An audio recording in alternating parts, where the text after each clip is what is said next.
In this video, we'll explore the different types of microphones used when filming and how to choose the right one for your projects. Sound is half the viewing experience, and clean professional audio makes a significant difference in the overall production value. By the end of this video, you will know which microphones are best suited to which scenarios, what to look for when buying one, and how to capture the best audio with them so you can be confident when shooting. With that being said, let's dive into the key types of microphones and their functions, starting with shotgun microphones. Shotgun microphones are highly directional, designed to capture sound from a specific source while minimizing background noise. They are ideal for interviews, dialogue, and recording in noisy environments. Typically mounted on a boom pole or attached to a camera, their narrow pickup pattern allows for focused sound capture. However, I've found that using a shotgun mic mounted on top of a camera is mainly effective for capturing ambient sounds and specific sound effects. For instance, if I want a sound of a car, I'll position the mic near the rear of the car to record the exhaust, even if I'm not using the visuals. When recording dialogue, shotgun mics perform best when placed 6 to 9 inches away from the speaker's mouth using a boom pole or a C-stand. Recently, there's been a surge in the availability of wireless microphones, such as the DJI mics and the Rode mics. I use the DJI mics, and I have to say they are excellent. They require very little setup and immediately sync with each other as soon as you open the box. A common misconception is that these are lavalier mics.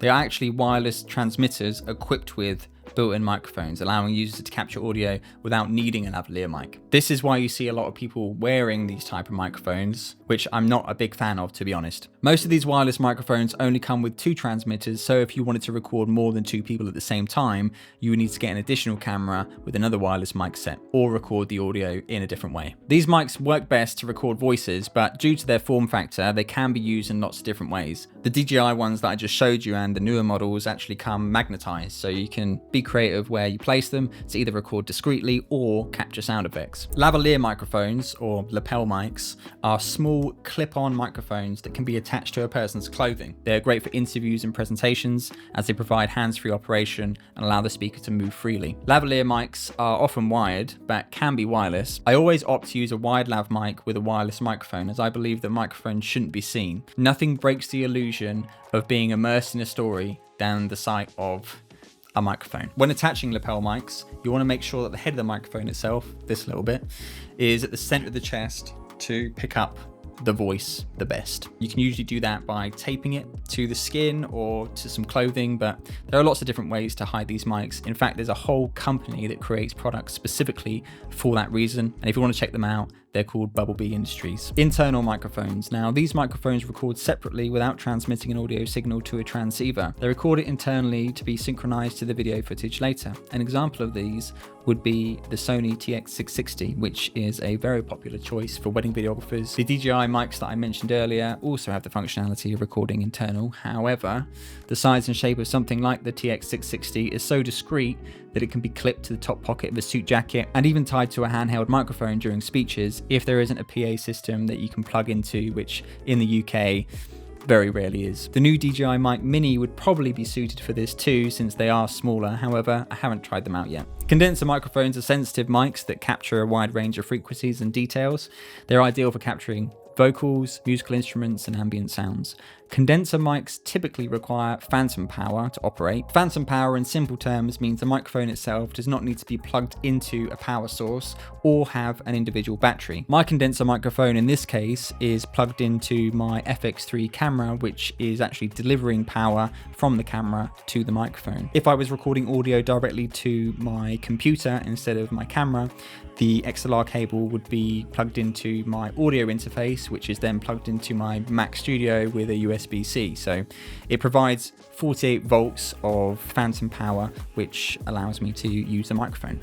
Audio recorders are used for capturing high quality sound in various settings. One popular option is the Zoom recorder. These portable devices are great because they come equipped with built-in microphones and can also accept external microphones, giving you the flexibility in the recording setup. Zoom recorders are particularly handy for interviews, field recordings, and live events. They typically have multiple tracks, allowing you to capture different audio sources simultaneously. This means that you can record your condenser mic while also picking up ambient sounds, all in in one device. Most Zoom recorders run on batteries or can be powered via USB, making them incredibly versatile for on-the-go recording. Plus, they often feature simple controls and intuitive interface, so you can easily adjust the levels and settings as needed. Moving on to USB microphones, which connect directly to a computer, making them popular for podcasting and home recording. These mics offer plug-and-play convenience, making them easy to use for voiceovers, streaming, and any online content creation. Keep in mind, though, that these do not usually offer the same level of audio quality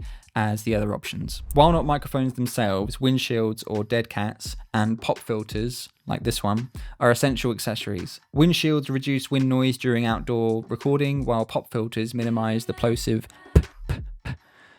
sounds when recording vocals. When recording audio in general, the peaks in the audio should not exceed -6 decibels, and the body of the audio should sit mostly at -12 decibels. It's better to have quieter recorded audio that you can increase the volume of in post than clipped audio that you can't recover. The aim is to never have your audio clip over 0 decibels, therefore having levels sit around -12 allow us for unexpected peaks. Look for equipment that supports at least 24-bit recording, as this provides a wider dynamic range and better detail than lower bit depths. The DJI Mic 2 and Mini now provide 32-bit flow audio files, which is super impressive. Similar to how 10-bit color indicates the color depth of an image, 32-bit flow audio represents the depth of an audio signal. The key thing to remember in both instances is that the higher the bit depth, the more information captured, providing more flexibility in the editing room. Just like frame rate represents how many still images are taken in a second, the sample rate refers to the number of audio samples taken per second. These are measured in hertz. The standard for video production is 48 kilohertz,